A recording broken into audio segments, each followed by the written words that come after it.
जब आपकी दुआएं दिल से निकलकर आपकी फरियाद बन जाएं और सजदे में आपका एक अलग ताल्लुक महसूस हो, तो ये उस बात की अलामत है कि अल्लाह आपको कबूल कर रहा है। रसूलुल्लाह सल्लल्लाहु अलैहि वसल्लम ने फरमाया, दुआ मोमिन का हथियार है। जब आपकी दुआएं सच्चाई और नेक नियति से भरपूर हों, तो अल्लाह उन दुआओं का जवाब देता है।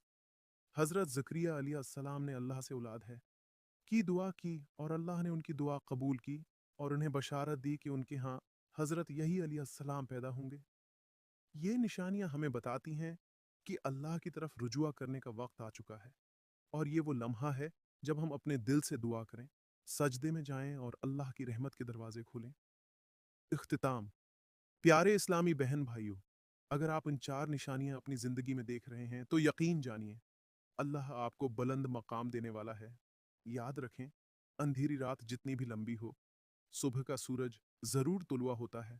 अगर आज आप रो रहे हैं तो कल अल्लाह आपको हंसने वाला है। अगर आज आप तन्हा हैं तो कल अल्लाह आपको अपनी तरफ से सुकून देगा। फ़कत यकीन, सब्र और दुआ को मत छोड़ें, क्योंकि अल्लाह का वादा है, बेशक हर तंगी के साथ आसानी है। अगर आपको ये वीडियो फ़ायदा मंद लगी हो, तो बराह कर्म उसे लाइक करें और अपने दोस्तों या रिश्तेदारों के साथ शेयर करें। उसके अलावा इस वीडियो को देखकर अपने ख़यालात और तजुर्बात भी हमारे साथ शेयर करें, ताकि हम सब अल्लाह की रहमत का ज़्यादा से ज़्यादा फ़ायदा उठा सकें।